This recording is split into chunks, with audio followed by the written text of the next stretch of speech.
Atii fi ijoolleen Waaqayyoo kan kennaa harmee teenya giiftii maaramii fannoo jalaa kan taatan hundumti keessan bakka jirtanitti nageenya Waaqayyoo isin faana haa ta'u. Akkam jirtu, akkam yeroo kana geessan, ameen.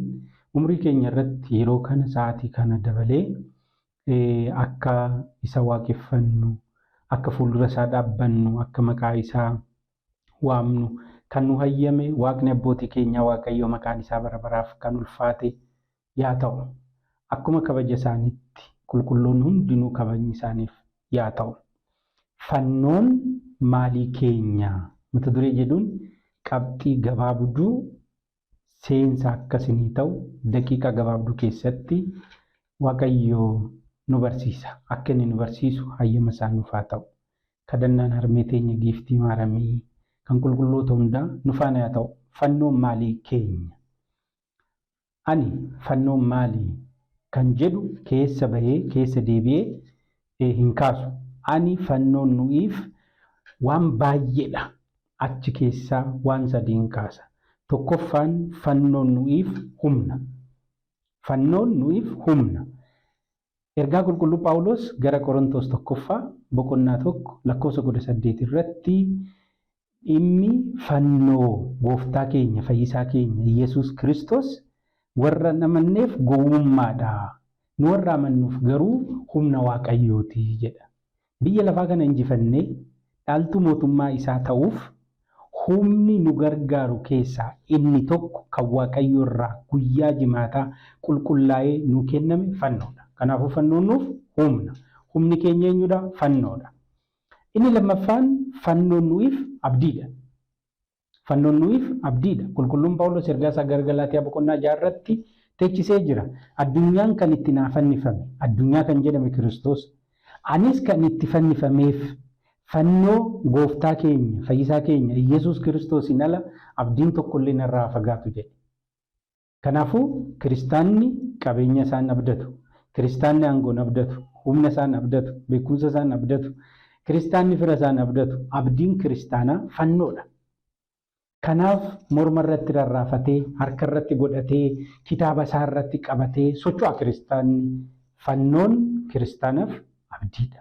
Abdiin keessan eenyudha yoo nuun jedhan humna keenya kan ta'e Waaqayyo guyyaa jimaataa eebbisee biddeen bara baraa kan ta'e foon isaa, dhugaatii bara baraa kan ta'e dhiiga isaa kan irratti nu dhangalaasee kakuu durii keessatti yakkamtoonni irratti fannifaman amma qulqulleessee fayyina godhee kan nuu kenne, humna isaa godhee kan nuu kenne.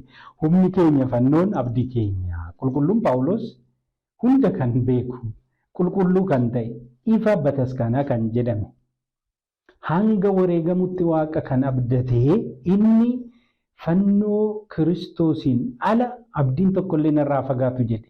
Ijoollee isaatiif akkuma qulqullumti mataan isaa qulqulluun Phaawulos sagalee Waaqayyoo kan isinitti himan hangafoota keessan yaadadhaa, firii jireenya isaanii ilaalatii amantaadhaan isaan fakkaadha. Akkuma inni jedhe san amantaadhaan kan fakkaannu firii jireenya isaa ilaallee kan duuka buunu keessa tokko qulqulluu Phaawulos. Qulqulluu Phaawulosiif abdiin fannoo Yesuus Kiristoos ture. Nuyi isa fakkaannee Kiristoos hin fakkaanne. Akkuma nu Kiristoos hin fakkaanne isinis nu fakkaadhaa nuun jedhee jira.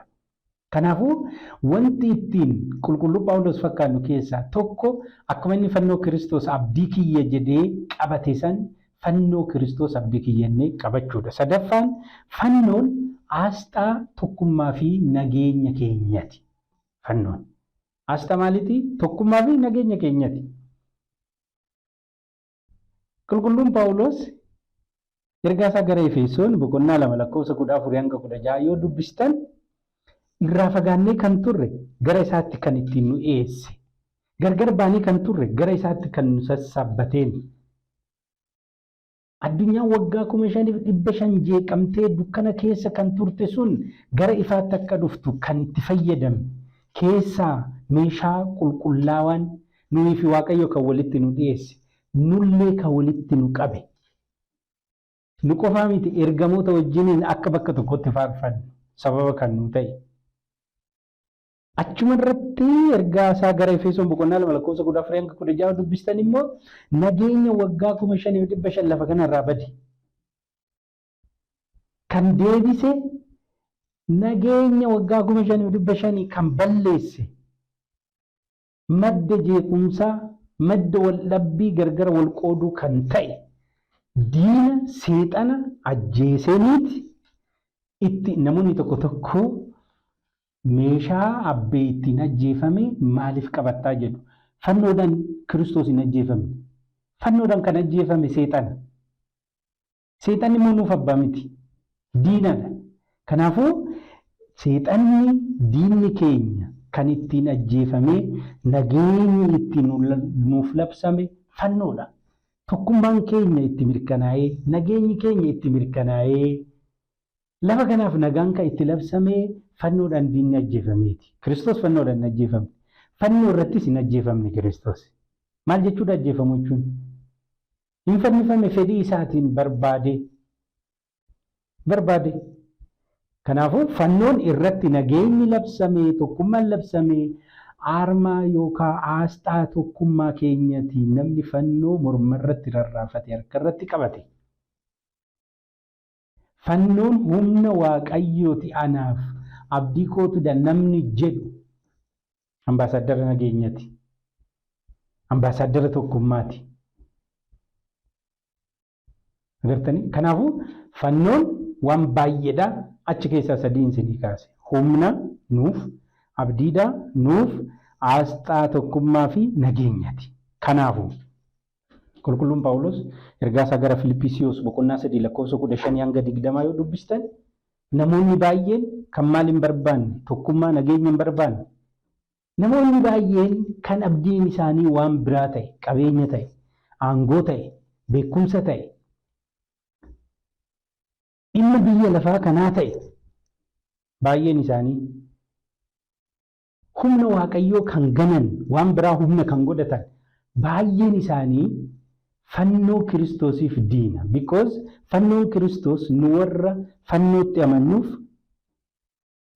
humna waaqayyooti abdii keenyadha mallattoo yookaan aasxaa tokkummaa fi nageenya keenyati kanaafuu nu diina fannooti miti diinni fannoo faallaa faayidaa fannoo kanaati jechuudha baay'een isaanii diina ta'anii deddeebi'u irra deddeebiin sinitti himaa bu'aan sinitti himaa kana durallee waa'ee namoota kanaa dhimma biraatiin sinitti himeen ture ammarra illee deebiin sinitti hima yaanni isaanii kan biyya lafaa garaan isaanii waaqa isaanii waaqayyo lamaanuu ni balleessa nyaatas garaas fannoo Kiristoosiif diina ta'anii deddeebi'u jedha diina ta'anii deddeebi'u jechuun humna fannoo ganuu jechuudha abdii ta'uu fannoo ganuu jechuudha aasxaa mallattoo nageenyaaf tokkummaa ta'uu fannoo ganuu jechuudha kun immoo qulqulluun Phaawulos Efesoon boqonnaa 5 lakkoofsa 3 irratti qulqullootaaf akka ta'uu cubburraa fagaadhaa jedhe gaafa namni cubbuu hojjetu humnummaa fannoo abdummaa fannoo mallattoo nageenyaaf tokkummaa fannoo ni ganaa jechuudha agartanii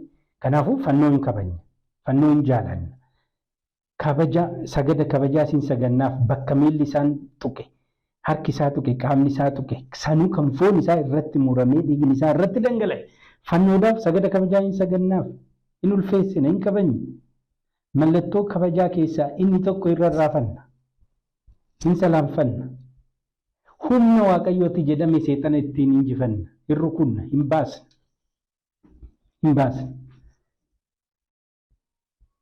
in mallatteeffanna maqaa abbaa ilmaa hafuura qulqulluu waaqa tokko jenne mallattoo fannootiin maqaa Sillaasee waamna kana waamnee seexana diina keenya ittiin injifanna nageenya ittiin labsina tokkummaa ittiin labsina nuyiif halkanis guyyaas eessatti illee abdiin keenya humni keenya fannoodha kanaafuu fannoodha jennee cubburraa fagaanna kabaja fannooti jennee jaalala fannoodha qabnu jennee cubburraa fagaanna cubbuu kan dhiisnu nuyi fannoo waan jaalannuuf fannoo waan kabajnuuf qulqulloota waan jaalannuuf qulqullootaa jedhaati laqidusaan indigabbaa qulqulleetti uumadhaa gadi uumamtoota ol kan taate harmi kabaja harmee teenya giiftii maaramiitii jennee cubbuun hojjennu